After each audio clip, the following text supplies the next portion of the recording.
Hey, this is Brian Bowden from Inside the Goblin Universe and Nobo Booby, which stands for Nobody But Me, and you're listening to Cat Ward and Paranormal Heart.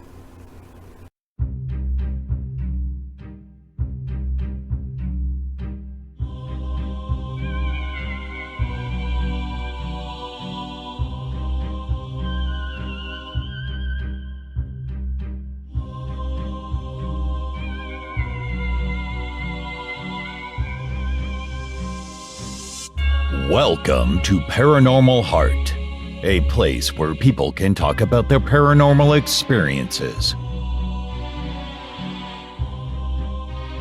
With your host, Cat Ward.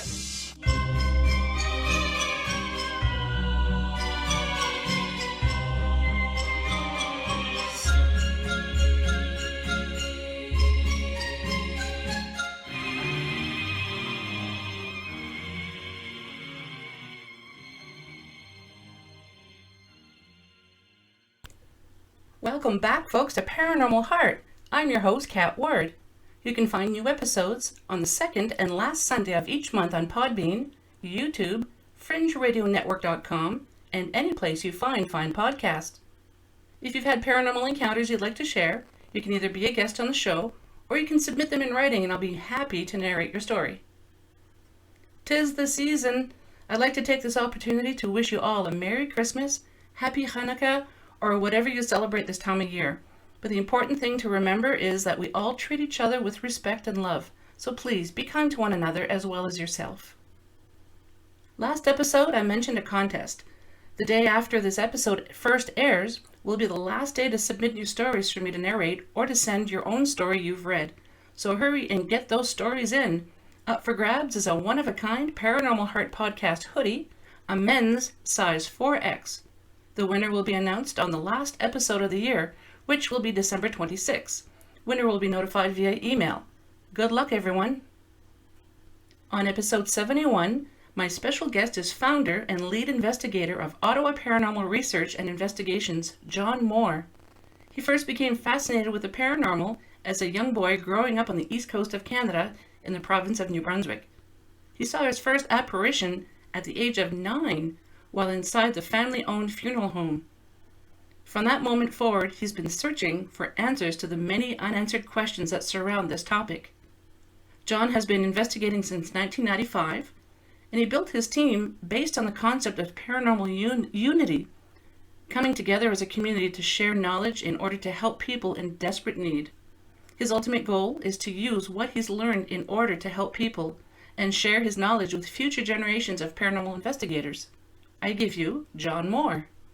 Hey, John, welcome to Paranormal Heart. Hey, Kat, thanks for having me. Oh, I'm really happy you accepted. I've been wanting to ask you for a while and finally got around to asking you, and which is funny because you're just a couple hours away from me, so... Funny how that works, isn't it? I know, right?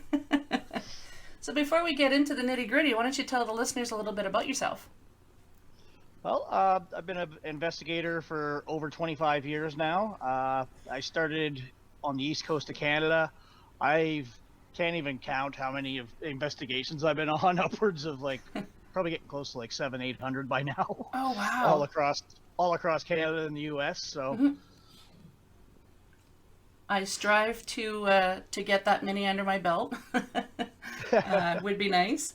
The last couple of years, you're probably like our team with COVID. It kind of put a kibosh on stuff, on investigating. So. Yeah, we kind of been kept our operations shut down for the most part. We do occasional location, but we haven't been doing any of our usual public events or any private home investigations because of all this. Yeah. It's strange times, and I have to apologize to you and to the listeners. We got a new dog a couple of weeks ago.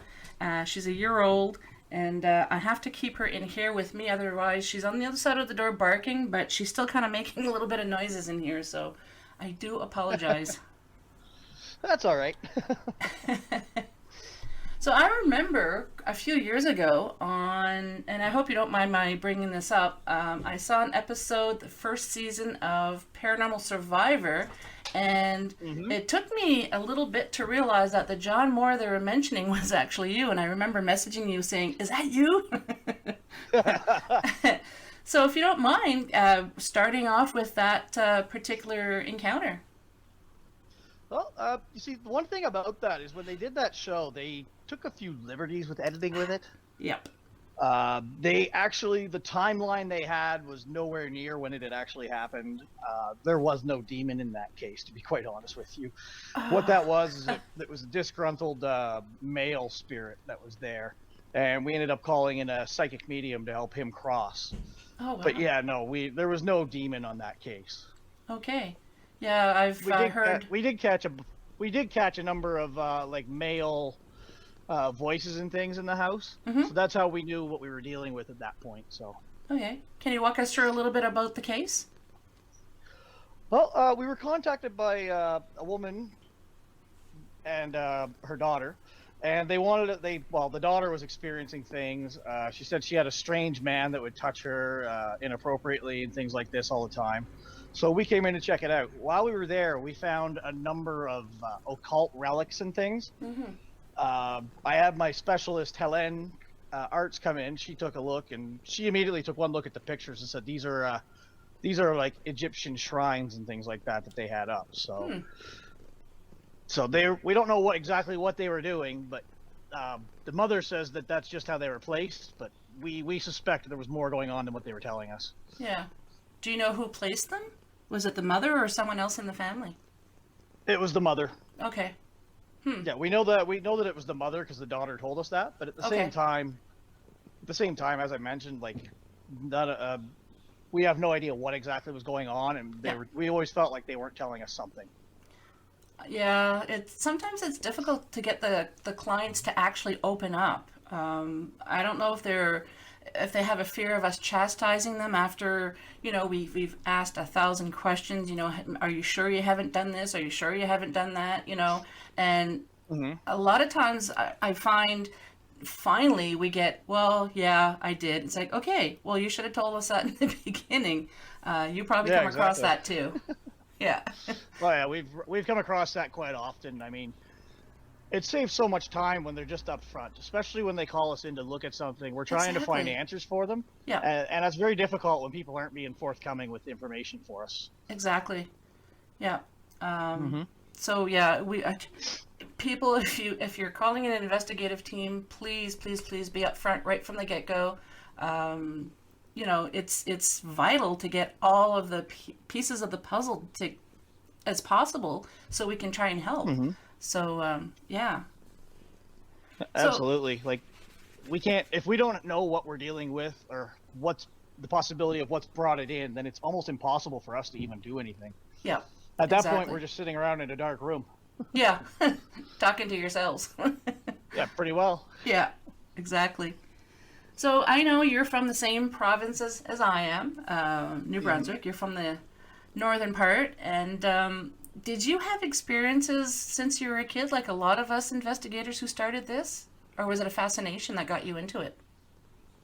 I did have experiences as a child. I saw my first full-bodied apparition at the age of 8 years old. Oh, wow. Oh, yeah. No, it was at my family was a family of undertakers. Oh, yeah, that's right. So I lived in a funeral home. So people say I was kind of born into the paranormal a little bit. No kidding. But the first apparition I saw, it was one night after a wake. My father was in the chapel area cleaning up, and I was just in the foyer waiting for him. And I looked to my right, and down the stairs there was an older man standing there. And downstairs, all we had down there was the showroom for caskets and an area that we use for storage of bodies if we had more than one in the funeral home at a time. So that was the only things down there. But this gentleman was standing at the bottom of the stairs, smiling and waved to me. So I waved back and said hi, and then he stepped off to the side out of sight. My dad came out of the chapel and asked me who I was talking to, and I said there was a man downstairs. So he went down to try and see. He thought maybe one of the people from the wake got lost, trying to find a washroom or something. And of course, there was nobody there. Turns out about 5 years later, we were looking at family photo albums my grandmother had out. She was showing me the pictures of my great grandfather, who died 3 months before I was born. And lo and behold, that was the old man that I saw standing there. Oh, And he was wow. also the one who built the funeral home. So That's fascinating. Now, Mhm. I think because of the being the investigator here, I find it fascinating growing up in that kind of world, for lack of a better term. Like, did you find it odd growing up, or well, probably not, because it's something you probably thought it was normal because, you know, yeah. Yeah, for me it was very normal. I mean, this is Yeah. just what my family did. So that for me it was no different than, growing up with your dad who's a firefighter Yeah. or a police officer. Others would look at that and say, "Oh, wow, that's so crazy," but then at the same time it's just another day at work. Like, yeah, exactly. Wow. Mhm. So would you say you're sensitive too, or is it just your grandfather just happened to, that was the first time you had an encounter? Well, I don't say that I'm sensitive. Like, I don't get the like psychic feelings. I can't converse with them and things like that, like some Mhm. people can. But if I'm in a place, we all, after doing it for so long, you start to pick up on certain Yep. feelings in your body. So I do get that from time to time when I go into a haunted location, especially when there's something really negative in there. Yeah. Yeah, you handle a little bit more intense cases than I would even dare to tread on. Uh, I Yes, we do. yeah. I had Archbishop Plato Angelakis and Sister Kia on the show before, and people like them and yourself and Michelle de Roche, you're all people that I would call in for cases like that, because I don't even, that's above my pay grade. I don't want to touch that. And I've heard you say before that it's a calling. How do you, and some people want so badly to handle cases like that. So how did you realize that you had a calling for it? These cases just kept finding me. That's Hmm. literally what it was. Like, I had cases. My first case was when I formed OPRI, the first case we dealt with turned into a demonic case, and since then we've got cases all galore coming at us that turn out to be demonic in nature. So Hmm. it's not that I chose to do it. Yeah. It's more like I said, something. It was a calling, and something out there, call it fate, God, whichever you want to go with. They keep pushing them towards me, knowing that this is what I've been called to do. Mhm. And I know there's first- people out there that really want to do it and all, Yeah. but most of us that actually do it, we don't want to even. You see some very dangerous situations, and some of the times when you go in, you there's not much you can do, and you actually have to walk away and leave someone because it's actually better for them at times. Oh, wow. Have you had to do that many times? I've had to do that more times than I care to remember, to be honest. Oh, yeah. That must be a difficult decision to make too, because you want to help these people so passionately. Like you just want to find a resolution to everything. Yeah, it can be. Like, the first few times, it was virtually impossible to walk away from because, you're not used to it and you don't want to. You want to, as an investigator doing this, we want to try and help these people. But some of the time, it's just some people, there's not much you can do. They're not ready. Like, Yeah. the biggest problem we have with when we have to walk away is the fact that they're not willing to change. Yeah. And something that they did has caused caught the attention of this demon, and by catching its attention, it'll latch on. And the only way we can get rid of it is we have to correct the behavior that it latched onto in the first place. But some people just aren't willing to make that change to actually correct it, and at that point, we have to let it go. Otherwise, things are going to be a lot worse for them. Yeah, exactly. I've found that there's some people, deep down inside, they actually want to have this around. They say no, but you can feel it. They think it's not necessarily a cool thing, but for whatever reason, they don't want to let go of what's going on. And that kind of scares me sometimes, because if they only understood exactly what was going on, maybe they wouldn't feel that way. Well, it's true, and it's almost like a form of Stockholm syndrome. I mean, if you've been around this for so long, it eventually you start to think that this is just a part of you. Yeah. And with it gone, it's like you've lost a part of yourself. Similar to like a woman in an abusive relationship. Yeah. You know, it's similar to that, where they don't feel, they've been run down and beat down so much, they don't feel like they can get out. So they kind of tend to not get out. It's sad to say it that way, but unfortunately, it's what happens in some cases. Yeah, exactly. Like you said, it's really sad, but if these people could only realize, especially if they have kids, because the kids are being terrified, and a lot of times I'll tell the clients, you know, you have to use your mom voice or your dad voice because your babies are suffering here, so you need to feel deep down inside that you want to get rid of this thing and it's never going to come back because this is your house. And a lot of times that works when you make them realize that it's affecting their babies, you know. Doesn't always work. It can't. No, it doesn't always. I mean, it can in some situations. Yeah. I find it does work a lot of time with like entities and spirits, because they'll listen a little more strongly. But when you get something that's truly negative, it sometimes takes a little more intervention than that. Definitely. But at the same time, before we can take that step, we have to make sure that they're ready for this, because it's not an easy step to take.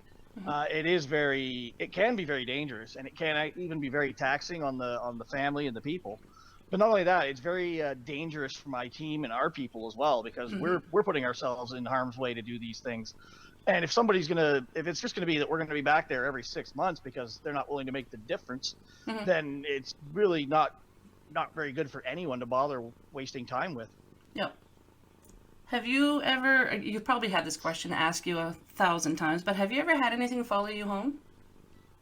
I have not, no. Oh, lucky. I take all kinds of precautions. When we do a case, we take multiple precautions.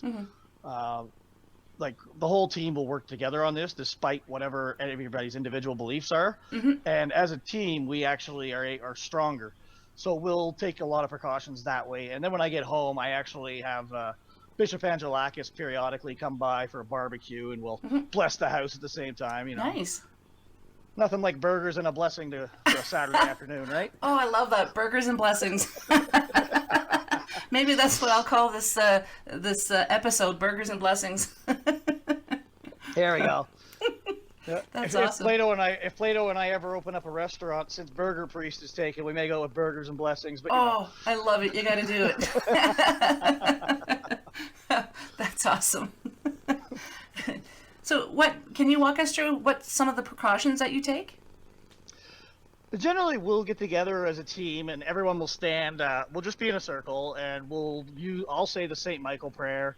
At the same time, my psychic mediums will be doing their psychic protections, forming their barriers, things like that. So we all do that as a team together, and that way it lends some power to everything, because it shows that we're all solid and one and working together. Yep.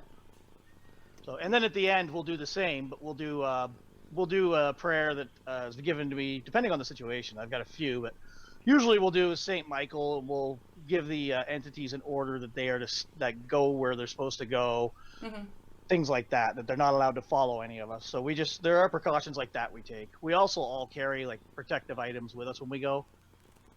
Nice. Like I have a couple of items that I've had Bishop Angelakis bless for me, so I keep them on me while I'm on a case, just in case. Because you never know what you're walking into until you find it. Well, till you find something, right? Exactly. I recently had a past guest. I'm not going to mention any names or what the episode was, but this individual was having some issues, and in the beginning I thought it was just a regular spirit or something.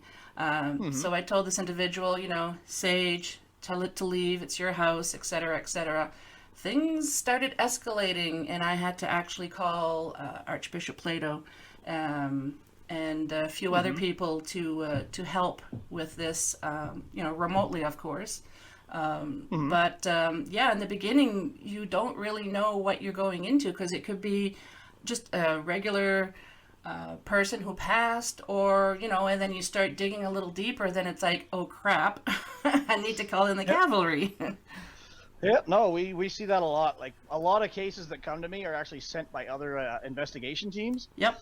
just because they've run into the similar situation you just explained. They were Mhm. investigated thinking, we're looking for natural causes, we're looking for somebody's family member or relative Yep. that's hanging around, maybe somebody who's attached to the property, Mhm. and then lo and behold, the things get out of hand, and at that point, usually that's when I get a call. Yep.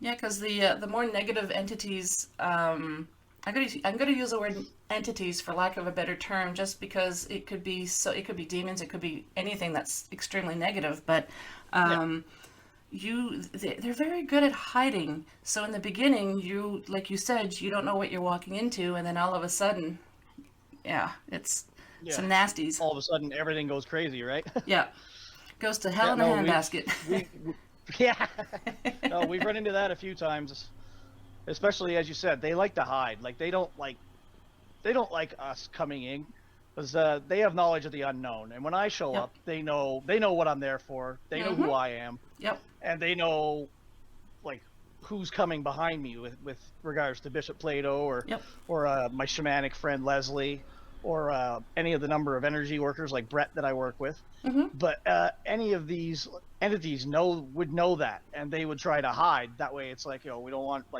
they've got their victim, they want to keep them, so they'd Yeah. rather just stay out of sight. That way, I'm gonna leave and leave them alone. What would you say to an individual or a family or whatever if they suspect that they're having demonic or negative entities in their house? What suggestion would you give them?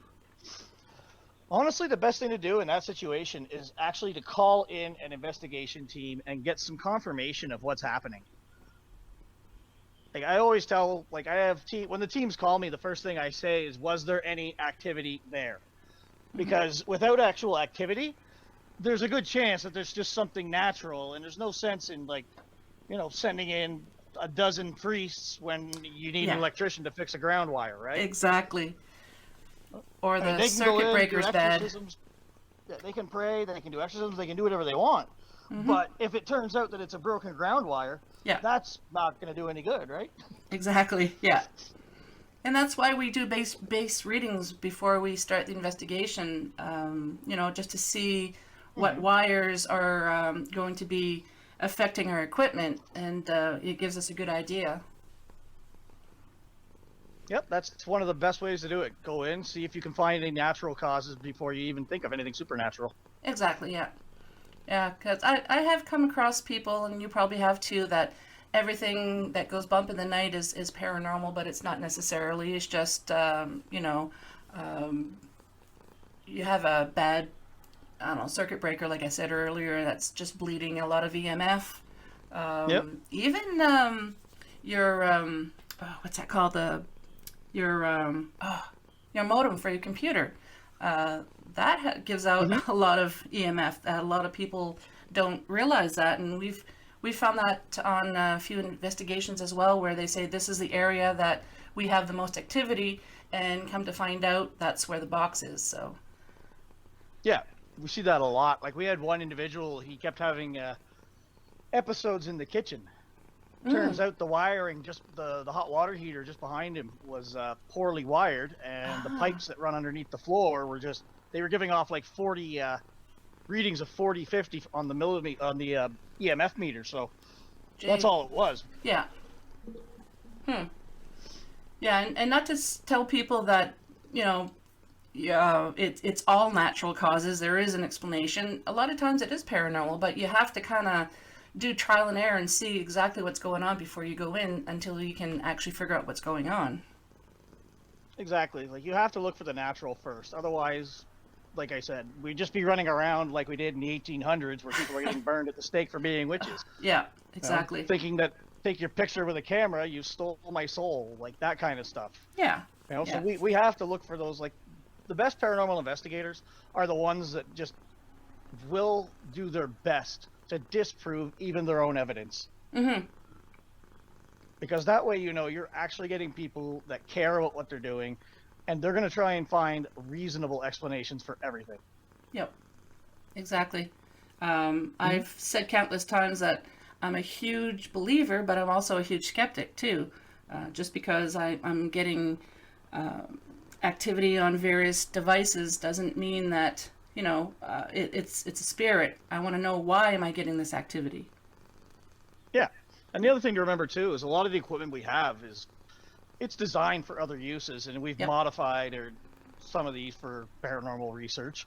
Yeah. But at the same time, none of them are proven to detect a ghost. We still can't prove that ghosts scientifically exist. Mm-hmm. So all these little gadgets, light up things you see, they look good on TV and they look cool. But at the same time, some of the time, they're known to give false positives. They're known to be interfered with by environmental factors. So these are all things we have to keep in mind when we're doing an investigation, to not let our own feelings influence what we're seeing. Yep. Because I find that's one of the biggest things with new investigators. When I bring them on a case, they'll see the EMF meter go off, and immediately they're like, "Oh my gosh, there's got to be a ghost here." It's like, no, there's EMF here, but why is there EMF here? Exactly. Yeah. Is it because there's a ghost, or is it because of something else? In the house wiring, like you said. Yeah. Yeah. And I did that my first time out. The EMF detector went off, and I was like, "Oh wow!" But then I started thinking, "Okay, why is it going off?" We've all had those moments. Yes. Even me, when I'm on a case today, something goes off, I'll still get excited really quick, and then the logical part of my brain kicks in, and it's like, okay, why did that happen? Yeah, you kind of get giddy at first. Yeah, you're like, oh, here we go, boys, we got something, and then all of a sudden it's like, okay, no, wait a minute, what was that? Yeah. Like, I remember when we were doing Morehouse, we had that happen with our thermal imager. Oh, really? Oh yeah, we were upstairs trying to figure out what was going on. Turned out that it was a reflection of the coffee maker on the wall. Oh, wow. But it took a while for us to figure out that was coming from the coffee maker, because the coffee maker wasn't even on. I guess the insides of it were still warm, so the heat was reflecting off of. Believe it or not, it reflected off a window onto a wall. Wow, that's amazing. So for us, we're looking at it like, what is going on here? Like, how is this happening? Yeah. The first time I got my thermal imager, I went around trying to see the capabilities of the device. So I would put my hand on the wall and, see how long my handprint would stay on the wall. And it would be a good 5 minutes until it started dissipating. I would touch the dog. I'd get somebody sitting on the couch, and I even got my son to go outside. It was nighttime. I said, hey, go outside. Go in front of one of the basement windows. I want to see if I can get anything through the glass. So I scared the crap out of myself at first, because I'm like, oh my God, there's a woman. What the heck? And then I realized, I was actually picking up my reflection in the window, and it showed the heat signatures, and I'm like, oh, okay, because at first I thought, okay, that's not my son, and then I realized it was a woman. Then it took me a minute to realize that, oh no, it's me. But I had no idea that just standing in front of a window, you're going to have a heat signature on the window. So that's why you should practice and experiment with your equipment before you actually go out on an investigation. At least I think so. Oh, I agree completely. You should also, any piece of new equipment you're looking into, you should be looking up specs, how it works, and how it's originally intended. One of the best ones now is the SLS camera. Mm-hmm. Like my team and I, we've been using it for about 7 years now. I have a friend in England, when they first appeared on the television show. We won't go there, but when they first appeared, he actually found the hardware and not the hardware, but the software that was needed, sent it to me, and I had an old Xbox 360 camera, so away I went with it on my laptop. Yeah. But one of the things we found is that if you know how the Xbox Kinect works, it works at its best range between 6 to 10 feet. And what it's going to do is it's going to try and map a figure. So if you have it, I find it works. The only places I've seen where it actually does really well for us is hallways where there's no clutter. Because if you have like a box or a pole, things like that, it will literally look like there's a figure dancing there, and it'll come and go because it's the software in the Kinect camera trying to form the exoskeleton, because that's what it's programmed to do. It's programmed to find the body and show it. So it's going to look for anything that will resemble a body, and try to show it. That's fascinating. We do use it, but not very often, and I don't really know a whole lot about it. So that's really good to know. Yeah, no, they are prone to false positives. Like I said, yeah. We've had quite a few. We've had a couple of hits with it that were a little more interesting, but for the most part, a lot of the time you get false positives unless you have a nice open area and you can control the environment by like removing anything that would be basically anything that it would lead to it trying to pick up as a body. Right. What's your favorite piece of equipment? For me, I just like the old school audio recorder. Yep. Yeah, I always like the classics. I stick with my audio recorder, and I'm happy. Is there a piece of equipment that you think is just utter useless? The K2. Why is that? Those are so sensitive. They're actually I've actually spoken with parapsychologists. Lloyd Orbach is one that I've spoken to about it, and most of them will say the same. It's like it does not give an accurate reading, so you have no idea what you're looking at. And two, it's so sensitive that it will go off literally for a static charge on your pants. That I did not know. Yeah, we tested it. Nice. We tested that actually one time where I can't remember who it was. One of our investigators was downstairs. We had him with a shag carpet just rubbing his feet. And sure enough, the K2's going off as he rubs his feet. It's like... Makes sense. It's so... Yeah, but it's so sensitive that it's just not really worth using, to be honest. Do you use apps, cell apps? Not for investigating. I use them to track things, but that's about it. I mean, Okay. those cell apps, those cell phone apps, most of them are actually designed to give false positive. My individual in England actually backwards engineered one and really? found that there was a problem in the algorithm where it would give a false positive. Huh. Interesting. Yeah, I don't like them either. They're entertainment for me. Like, I wouldn't use them in an investigation, but I don't like using cell phones during an investigation. Remember we had one investigator once. He was a newer investigator. He downloaded a thermal imaging app and was using that on his phone. And he kept saying every fridge was haunted and stuff. Oh, it was great. And then we finally looked at it. I was like, that's not a true thermal imager. You know that, right? And he goes, yeah, it is. I'm like, okay. Turned the lights out. The screen went dark. And he's like, oh. Oh, I like that. Oh. Yeah, it was funny, but at the same time, he's just like, oh, man. No, those apps are designed purely for entertainment and all, so I usually don't put any credence in them really at all. Yeah. The only thing I might use a cell phone app for, well, the FLIR, that's not true. I do use the FLIR 1, which is an attachment for a cell phone, but it is an actual thermal imaging attachment. Okay, yeah.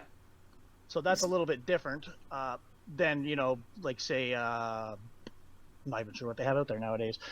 One of those like Ovulus similar things, or the ghost radars or whatever they have. Yeah, exactly. If someone would approach you and say, okay, I can build any kind of equipment that hasn't even been invented yet, what do you think a piece of equipment would actually, I'm trying to think of the words of how to explain this. What piece of equipment do you think we could use that would actually be proof that, yes, there are ghosts, that hasn't been invented yet? Do you have any ideas on that? To be honest, until we can figure out exactly how to detect them, that's one that's almost impossible to answer. Yeah. We still don't know exactly what they're made of, how they're made up, or anything like that. So until we get that type of information, it's very difficult to say, like, I'd love to see an app like this or a device like this when we're not even sure what that device is going to do. I mean, there is a gentleman in Florida that I was talking to before, my good friend Pete Wren from Vancouver, and We Want to Believe put me onto this gentleman. And he built one tool that I've been after for years, which is laser audio. So, and then of course COVID hit, so I haven't had a chance to try it yet. Of course. I'm not familiar with that. What is it? Laser audio, it actually works on the premise. This is actually technology from the 1950s that the KGB used to spy on the Americans. Oh. Every embassy around the world has a soundproof room, and they're swept for bugs like 2-3 times a day, just so that they know that when they're in there, they're not being spied on. So what the KGB did, I forget the name of the individual. It's been a while, but he actually developed this laser audio system where he would fire the laser at the window of the room that they were trying to listen to. There would be a receiver that laser would bounce back to, and the receiver would actually translate the vibration from the window into the sound that's coming. Oh, wow.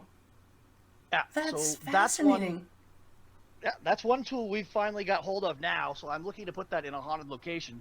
Everyone talks about the vibrational, like vibrations, and spirits vibrate higher than we do. EVPs, when we catch them, we can see the wavelength, so we know there's vibration there. So this tool, I'm hoping, is going to be something that would actually be really good to capture that stuff a little easier. When you use it, please keep me updated. I'm interested in finding out if it works or what it does.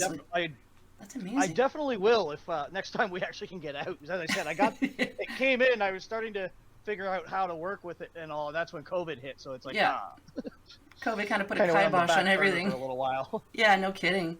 Where do you stand on infrasound and investigating? Infrasound is something we always have to watch for.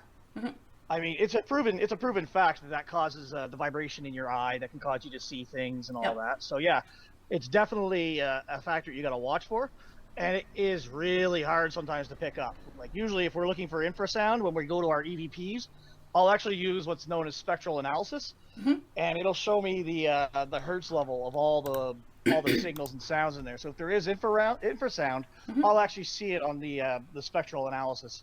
Nice. So it'll be 20 hertz or lower, and I believe the safe point for humans is 16 to 20 hertz. Other than that, it can be used as a weapon, which has been used in various governments in the past. Yep. And it has nasty effects on the body, like you said. I don't know if I sent you this paper or not. It's called Ghost in the Machine. When was it written? Was it in the 70s? I can't even remember when it was written. But this gentleman wrote a paper on infrasound, and people kept telling him that the lab he was working in, cleaning people and everything. We see blobs from the corner of our eyes, you have the feelings of anxiety and, come to find out it was, there was this huge fan at the other end of the lab, and it was off kilter a little bit, giving off infrasound. And once that was fixed, they didn't have any more hauntings in the lab. So I thought that was pretty fascinating. I remember seeing that one. I remember seeing and hearing about that before. Yeah, that was one of the first recorded, documented cases of infrasound. And since then, there's been studies done into it by all kinds of people, like WHO and all them, trying to figure out what the consequences could be for being exposed to this long term. Yeah, exactly. And I've had some people. Well, when storms are approaching, the wind is actually. There is infrasound ahead of the storm, and a lot of times when your animals are reacting to earthquakes or storms that are coming, even before we know something's coming, that's pretty much what they're picking up on is the infrasound. But yeah, it's pretty interesting stuff. But I've had some people say that they've had handheld infrasound detectors that they use during investigations, and I would like to get my hands on one. From what I've researched, they're pretty large and pricey, but there's a select few. Apparently, they have handheld devices. I don't know where they're getting those. You may have to look into like some sort of special audio place, like you know what I mean? Yeah, I never like thought of that. Almost like high-end music stores and things like that. They may have something along that line. Or at least something that would be capable of picking that up. Yeah, exactly. It would be a neat tool to have in our toolbox, I think. It would be to be able to see it in real time. Like I said, the spectral analysis part, I have to go back and look for at a later point. But to be able to detect it right then and there would be definitely a benefit. I think I'd be giddy. What are some of the really fascinating places you've investigated? Oh, some of the fun ones. McDonald Williamson House has always been fun. We did the Higginson Tower last year. We did our library in Renfrew. That was a fun one. I was hoping to go to that one, but oh well. No, that was a good night.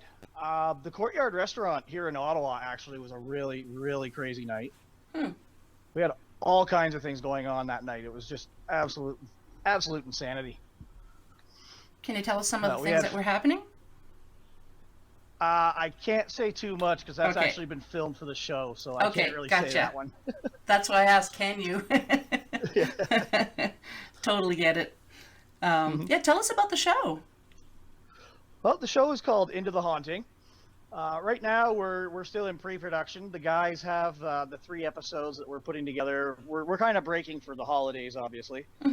But the guys have 3 episodes they're putting together, and they're going to send it out to the networks and see where it's going to be picked up.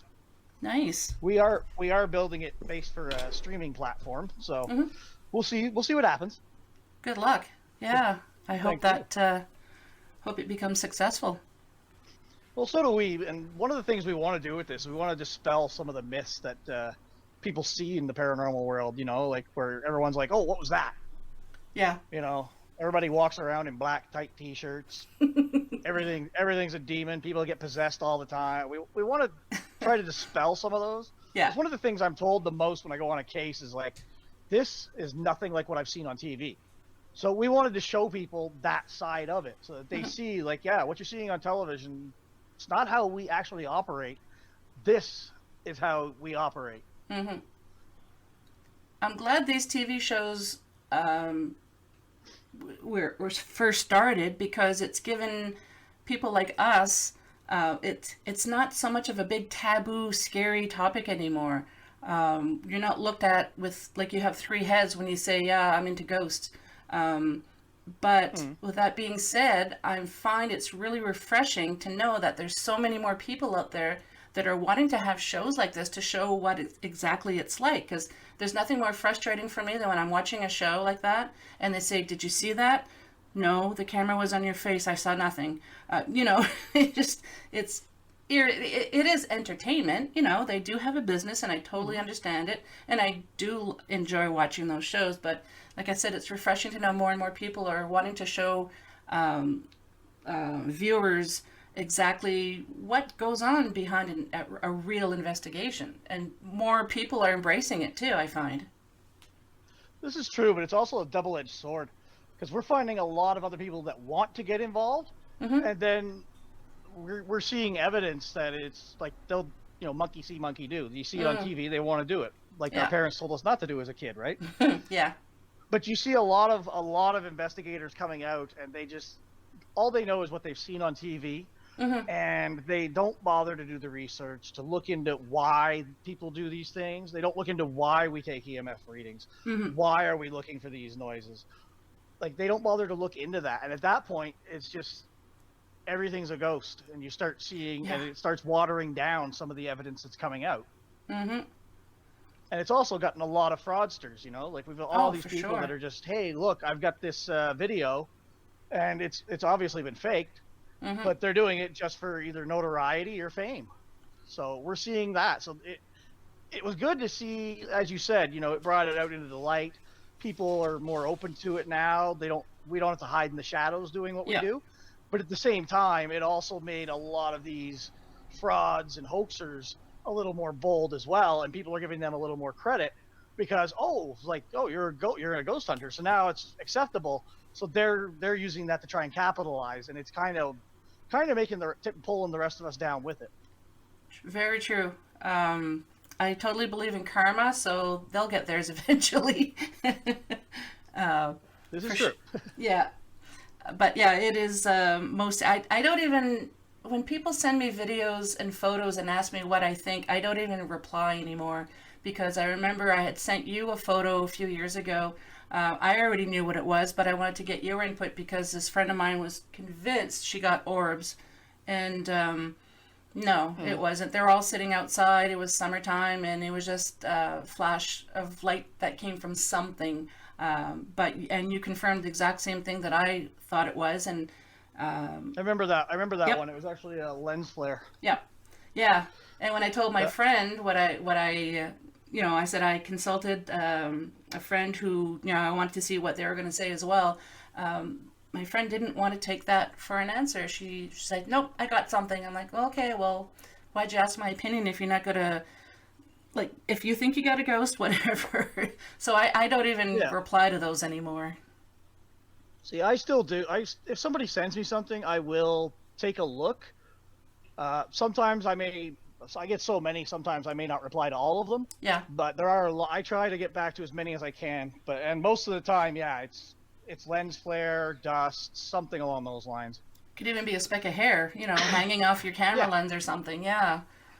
Yeah. Now, if I get an email and there's like about 100 things in the picture circled, I don't respond to those. It's like I'm not wasting my time here. Like, look at all the orbs. There's like 100 of them. Yep. I have gotten those before where they sent me this. Look at all the orbs, and it's like I just took this out in my backyard 5 minutes ago, and I look out, it's a snowstorm. It's like, oh my! You've actually had that?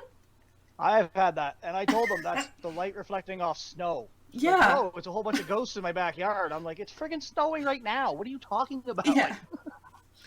But that's why, if I get something like that, I won't reply to them because there are there are skeptics that you can't change their mind about their pictures.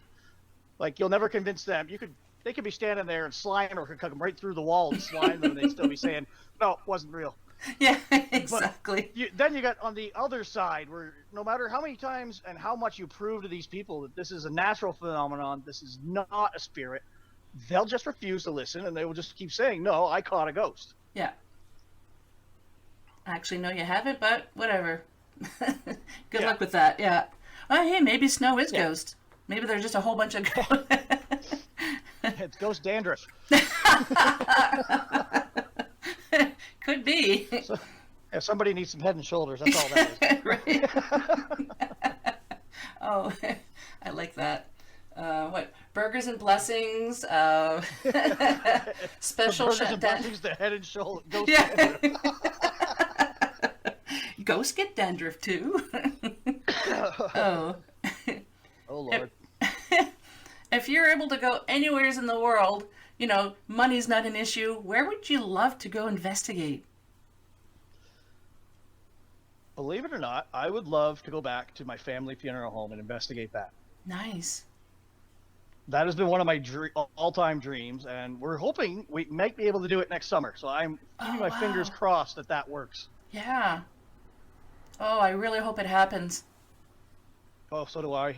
Because that's one that I've always wanted to go back and see. Now that I'm a lot more seasoned than I was when I was 8 years old, and with all the equipment, I want to go back and see if I can get my great grandfather, to actually communicate with us.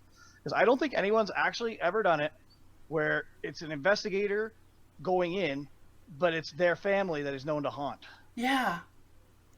That is fascinating. I take it your family has no qualms with you going and investigate. Oh, no, my family, as I mentioned, my great-grandfather was into the paranormal big time. Like, he used to say, the spirits will never bother our family because we give the dead their final respect. Oh, yeah, that makes a lot of sense. Yeah, nice. So he was always into the paranormal, and so most of my family has always been into the paranormal. So for us, it's just another day. Yeah. That's interesting to find out. They don't own the funeral home anymore. That's the problem. It's now owned by the town. I don't know if it's the town or the province that owns it. Okay. But it's owned by a different company. So we're just trying to gain access.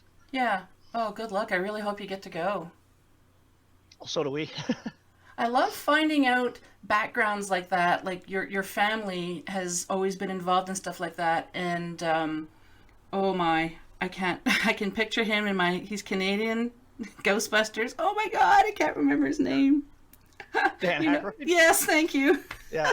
Sorry, Mr. Aykroyd, if you ever listen to this, but it's really neat to find out about his family as well when he was growing up. That was pretty fascinating. I love that.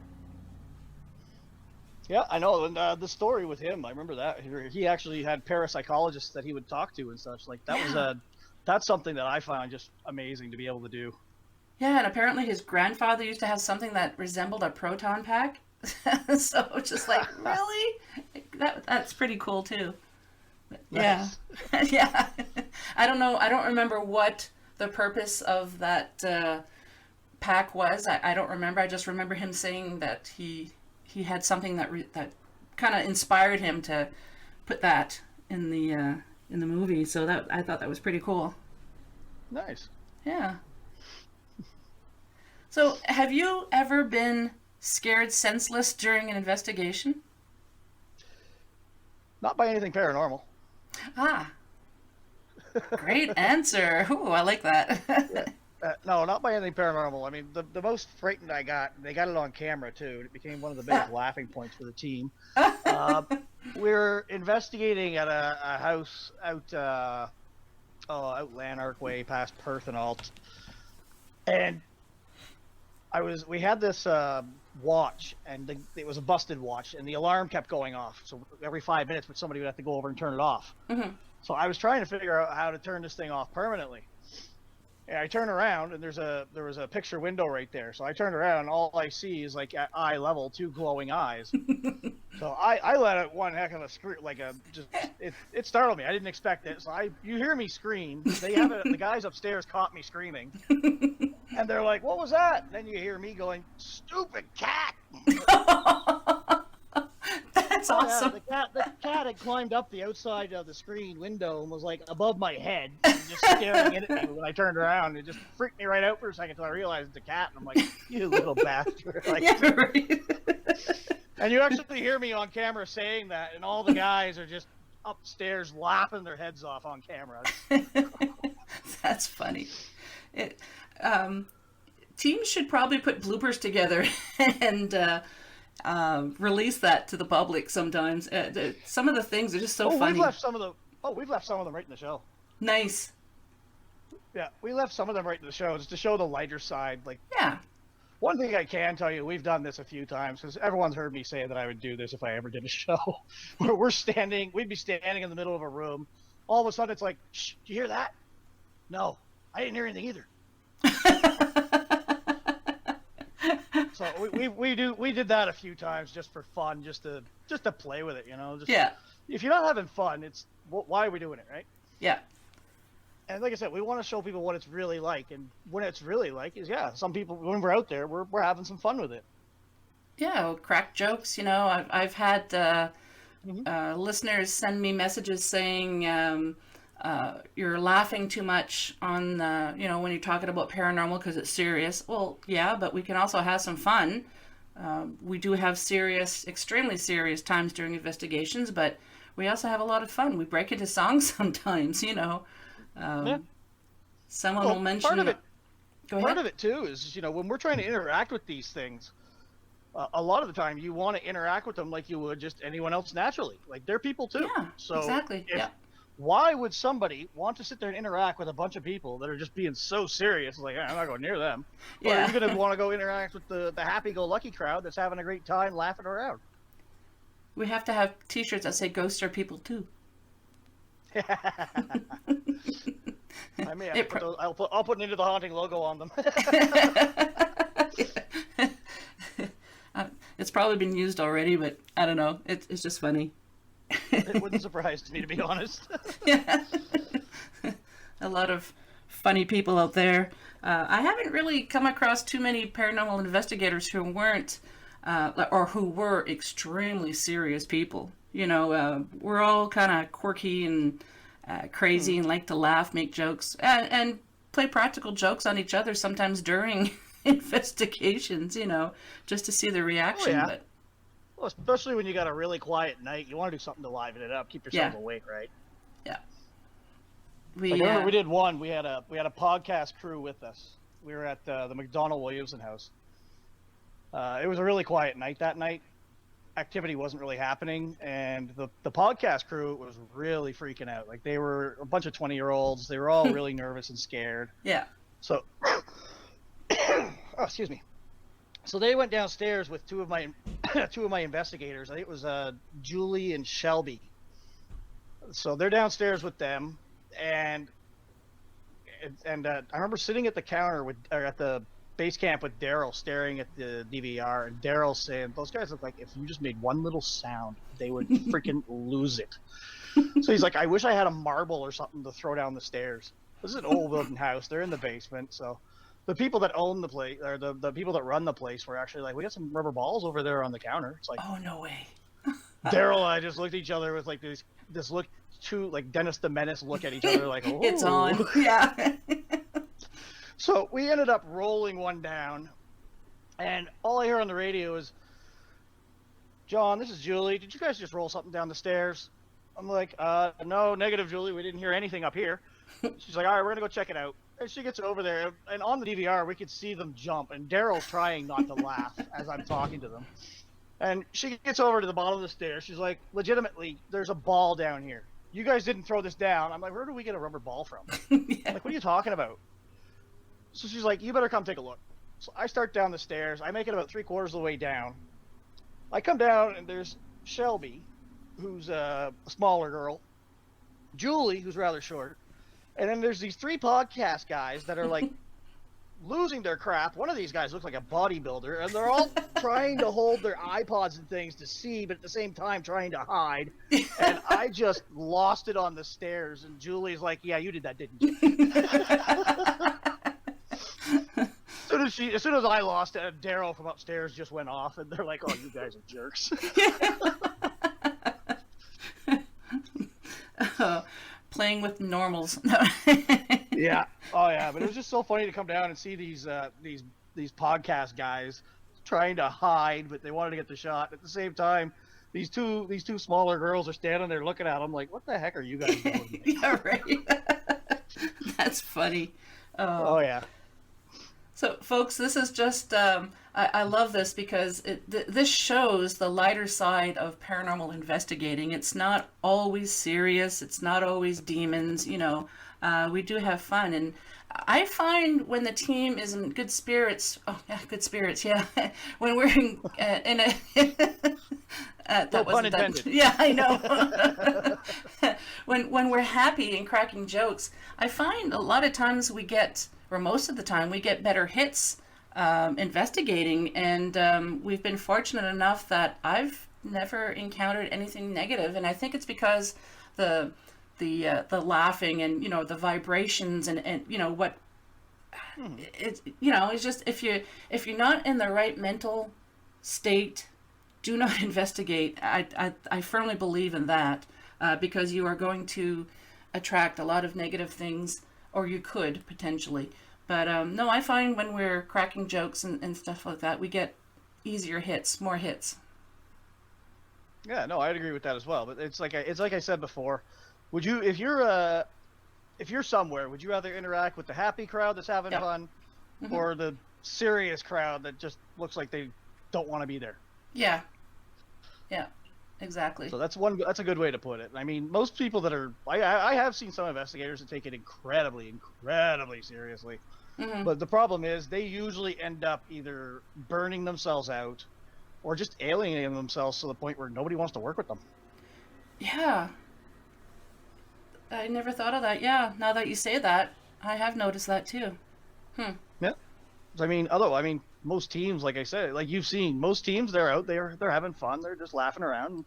You get that one guy who's going to bring all that down, then nobody's going to want them around. Yeah. It's like, thanks, wet blanket. Yeah.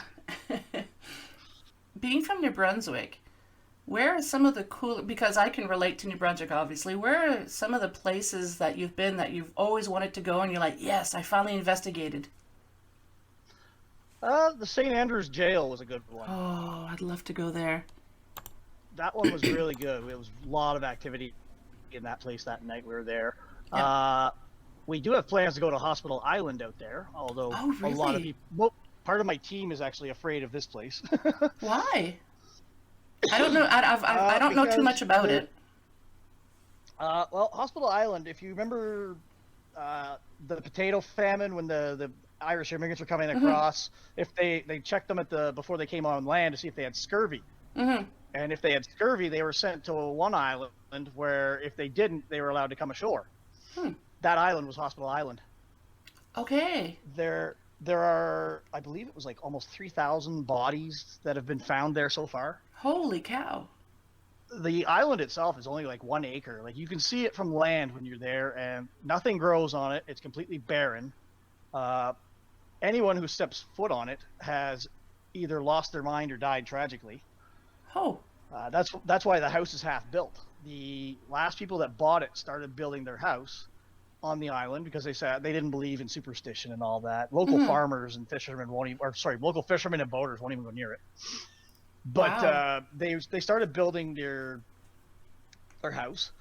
The gentleman in his early 40s, picture of perfect health, just dropped dead. Wow. Right out of nowhere. Just dropped completely dead. No idea why. They couldn't really figure out what happened. Do you know Just the out of year this nowhere, happened? just out of nowhere, he was gone. And his wife, a few weeks later, she's like a double diamond professional skier type thing. Mm-hmm.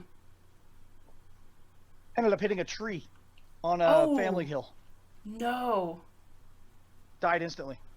Jeez. Do you So, know when yeah, this happened? Like around what year? Well, their daughter is still alive. She owns the building now. I believe Okay. this would have been the 60s or 70s, possibly. Wow. I'm not sure the exact date, though. That one I don't know, but Yeah. It was fairly recent. Okay. My contact down there, believe it or not, she actually has a friend who went over to the island with his 2 dogs. Mm-hmm.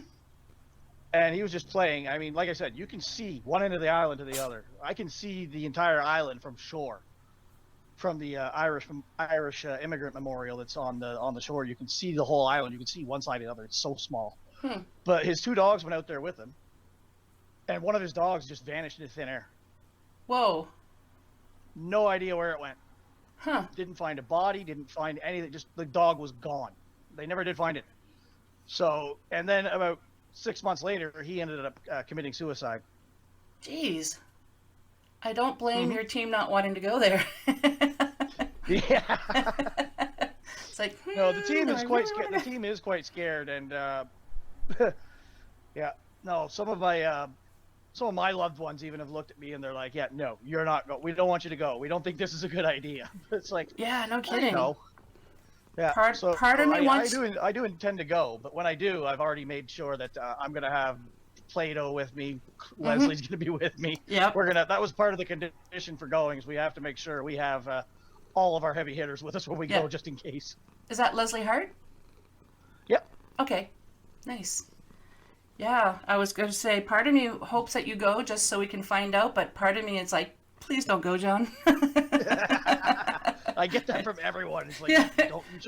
maybe you should let this one go. It's like, no. Yeah. Oh, jeez. I'm glad you mentioned that because the Hospital Island, because it's something that I've never really. I didn't know the whole story. I've heard of it, but I didn't know what made it so well known and everything, and what the lore is. So I'm really happy that you brought it up. So I'll be able to do a little bit more digging and find out a little bit more. Yeah, absolutely. Like it's very interesting history of the building and all, or the island, but at the same time, it's just so frightening to think about. Yeah. Like, I was even told after like when hurricanes, big storms come through, they still find skulls and things washing up on the mainland. Man. That's amazing. Creepy. Oh, definitely creepy. That's for Yeah. sure. But I hate to say it, creepy cool.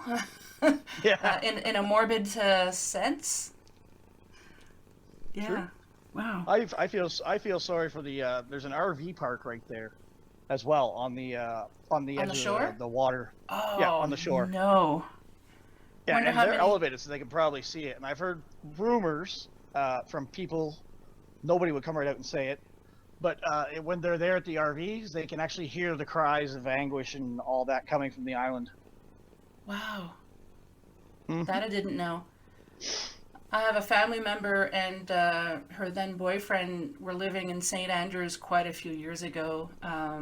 One of them was going to school there. I can't remember who or for what, but anyways, The boyfriend was so like paranormal. Nope, doesn't exist. It's rubbish, you know. But he was walking through the jail courtyard, and he says, "I'll never do that again." Still never said what exactly happened. All we could get out was, "I'm never walking through there again." And it was nighttime. Won't do it again. Oh, there's so many stories around that jail. It could have been anything.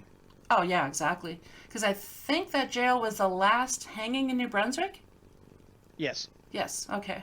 Yeah, it was the last hanging in New Brunswick, and that jail was in operation right up until the 1980s. Yeah, so that's pretty recent, really. Yeah. And that jail is not one where you were sent for rehab. You were sent there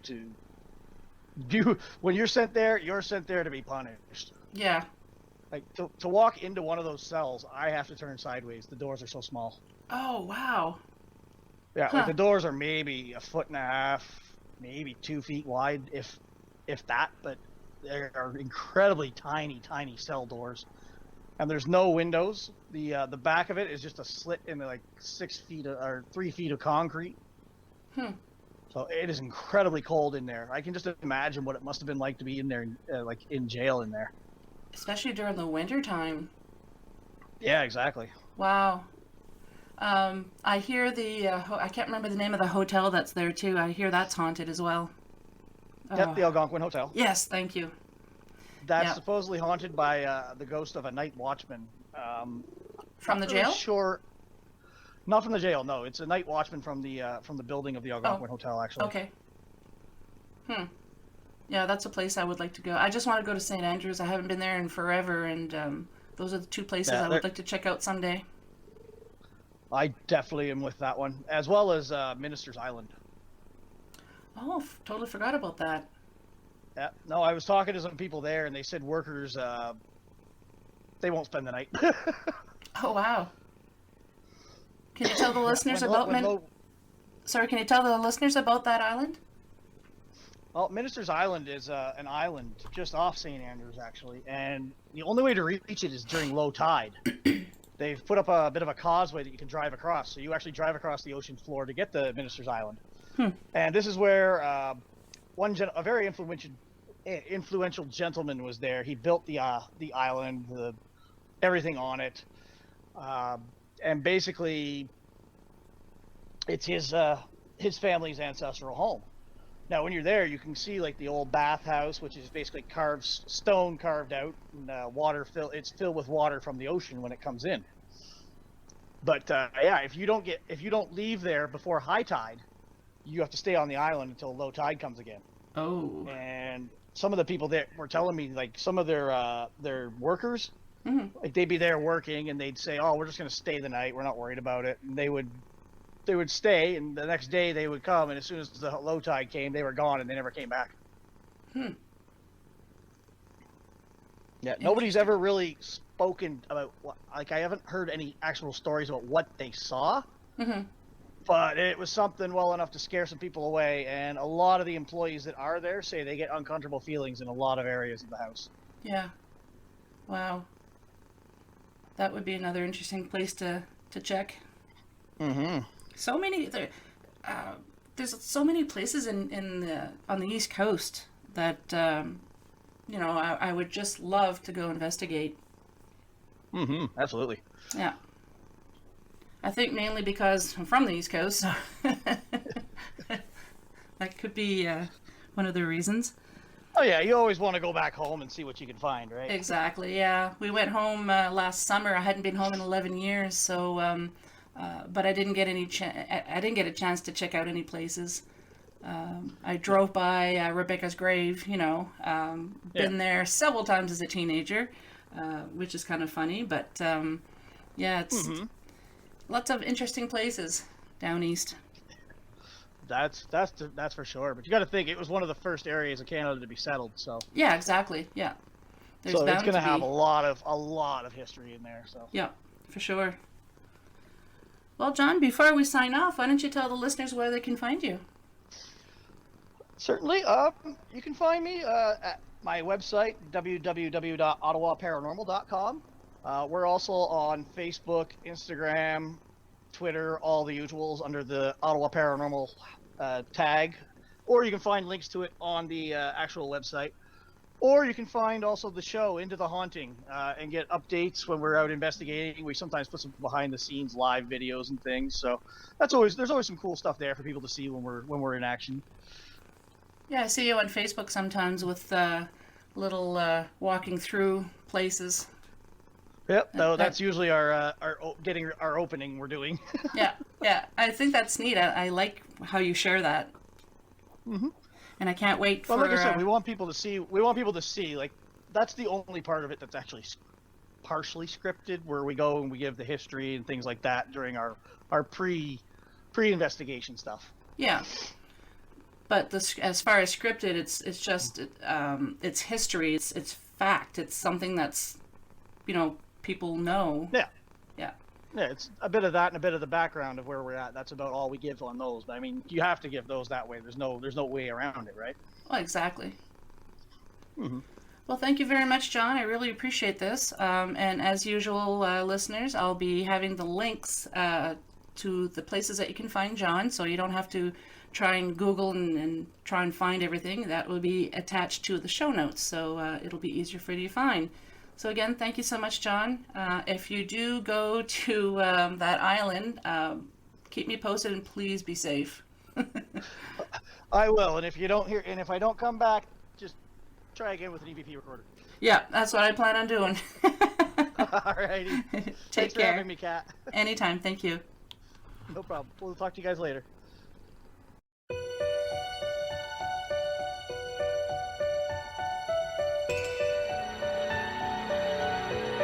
Well, we've made it to the end of another episode. Thanks so much for listening. Until next time, take care of each other. And if you'd like to be on the show or have questions and comments, just drop me an email, paranormalheart13@gmail.com. I'd love to hear from you.